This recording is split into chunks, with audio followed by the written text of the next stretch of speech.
Chapter 2, Direhoth on the Run. Please enter. The place is shabby, but make yourself at home, said Marka. Oh, I'm so sorry it's shabby, scowled Undertaker. I like it this way, I'll have you know. This house is yours, Undertaker? Asked Jinto. Sure is. Undertaker nodded. It was in a city tree a mere 10 blocks from the Ramsal. Specifically, Undertaker's house was on its 3rd floor. Jinto followed Marka and Undertaker inside.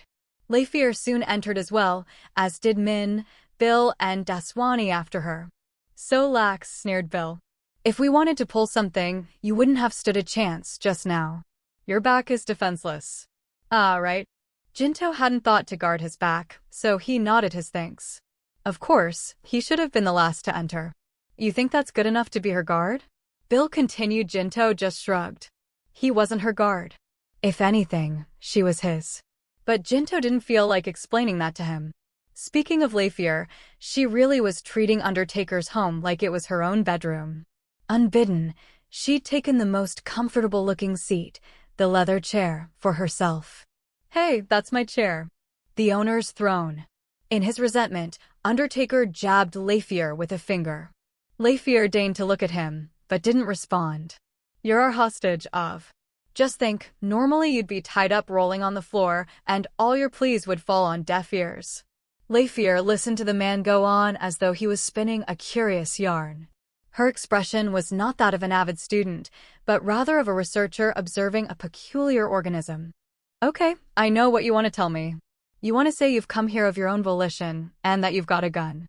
Yet come what may, I'm going to be treating you two as hostages.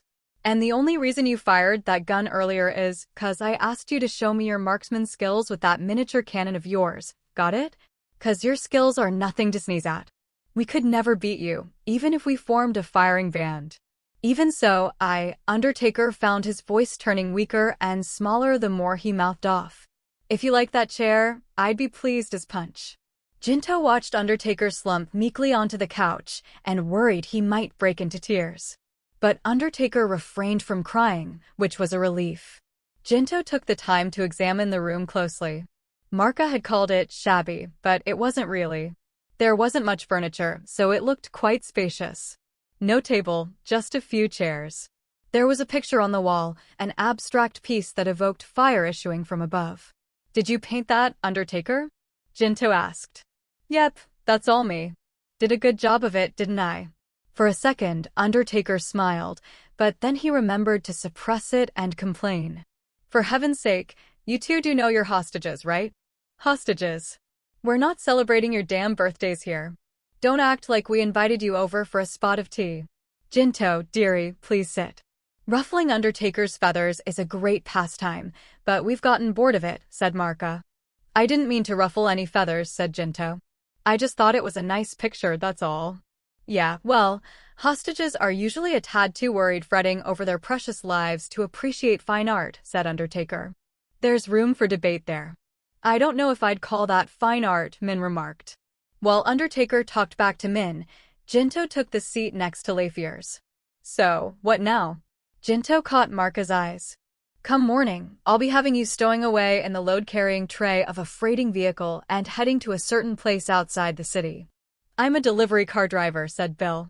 Every day, I carry meat from the synthetic meat factory in a town called Seagon. That's why I know how the checkpoints are set up.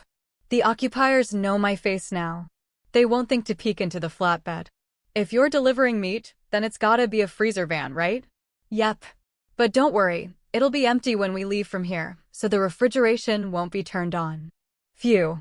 I don't particularly enjoy getting packed in ice. Jinto pondered.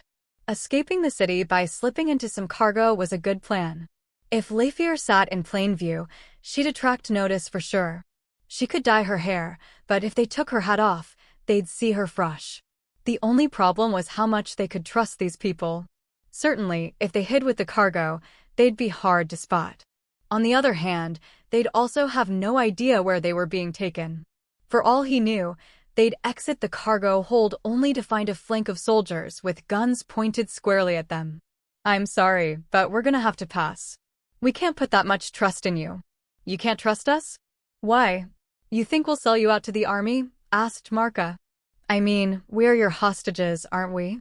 You didn't think we'd have faith in our captors, did you? And that's just how it should be.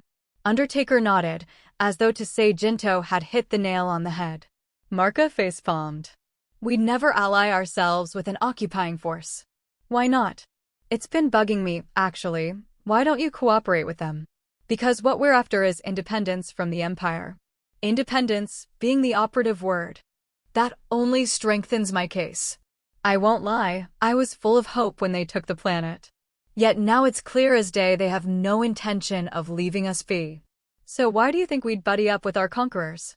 Yeah, they're even nastier than the Ovs, said Bill. At least the Ovs just let us be.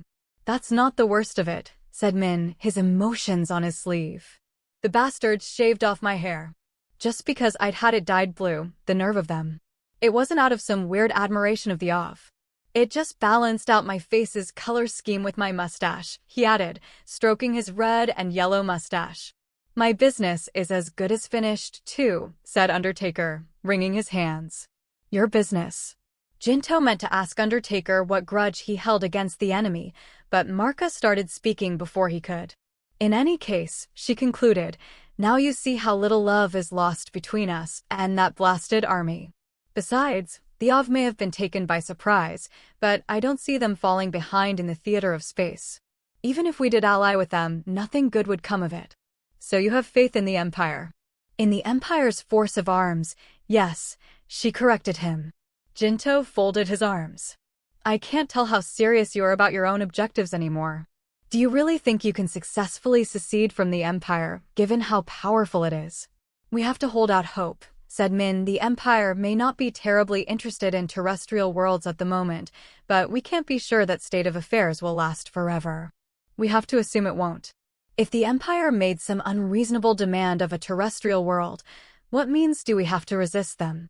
They could even rain antimatter bombs on us if they were so inclined. That doesn't add up, thought Jinto. If they wanted to bombard the surface of Clasbiel with antimatter bombs, the fastest way to justify it would be to force through independence. It'd work wonders to attract the Empire's notice. Seeing Jinto's expression, Min said, We've got a persecution complex, is what you want to say. No, that's not it. Then what? All I want to say is you guys are like kids who want to run away from home just because you fear abuse from a parent that's never laid a finger on you, not even knowing that if you do run away, the harshest punishment you could receive is when you'll inevitably be taken back home to those parents. Min narrowed his eyes. I've never been so insulted in my life. I didn't mean anything by it, honest. If you're offended, I apologize. I'll accept your apology. But my opinion isn't changing. Right. I don't want to nitpick your ideology, he said, trying his best to console him. Glad to hear it. Be careful how you speak and act from here on out. I will. That aside, said Marka, what will you do? If you don't want to go with our suggestion, I'll have you stay here for the time being. It'd be dangerous to walk about town. There are soldiers examining the area. Yeah, that much we know. Undertaker leapt up. Like hell they can stay here. This is my house. You want me to play host? You're going to have to. You have rooms you're not using. They'd be no impediment to you. They're not exactly the loveliest of house guests, especially this little brat, he said, jabbing Lafier again. She seems to have mistaken me for some kind of servant of hers. There's no helping it. Marka switched to Clasbulian. You're the only one of us who lives alone. How would I explain bringing them over to my house to my husband or daughter? Just tell them they're your long-lost younger siblings, Undertaker answered back in Clasbulian. I'm not going to lie to my husband. You're hiding the fact you're an extremist from him. Which isn't technically lying. I haven't told him I'm not an extremist.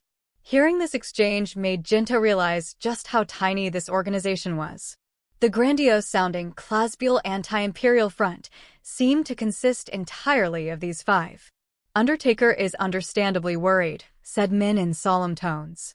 If the enemy soldiers ever discover he's hiding an Ov in his house, he doesn't know what they'll do to him. I'm not worried about that, said Undertaker, but it was obviously just bravado. It was then it dawned on Jinto that he'd neglected to ask something crucial. Will you be with us on the freezer van's flatbed? We can't not be there with you, said Bill. The van seats too. If all 5 of us try to cram ourselves onto those seats, they'd suspect us for sure. You should have led with that little tidbit, Jinto smiled. In that case, we can trust you. We'll be gripping our guns at the ready the entire time we're together in there, but don't think anything of it. Then it won't be clear which of us are the hostages, lamented Undertaker. When do we depart? Asked Lafier, breaking her silence at last. Marka checked the clock. 3 hours and 17 minutes from now. I haven't had enough sleep. Lafier addressed Undertaker. This is your house, correct? I trust your guest bedroom is clean. I'd like to rest, so lead me to it. I'll replace the sheets with fresh ones, so could I kindly ask you to wait a few moments, said Undertaker, his face a painting of despair.